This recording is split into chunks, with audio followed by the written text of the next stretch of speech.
গ্রামে অনিল আর সুনীল নামে দুই বন্ধু বাস করত। অনিল ছিল অত্যন্ত পরিশ্রমী আর সুনীল ছিল ভীষণ অলস।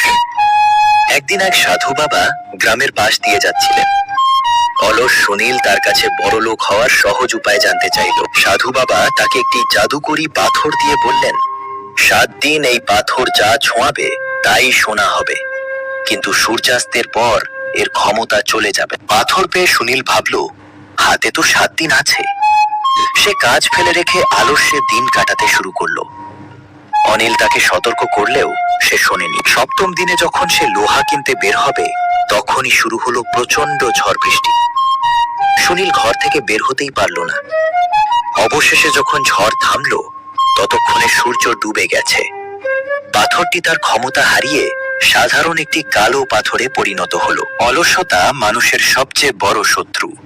সুযোগ এবং সময় কখনো কারো জন্য অপেক্ষা করে না, তাই আজকের কাজ কখনো কালকের জন্য ফেলে রাখা উচিত নয়।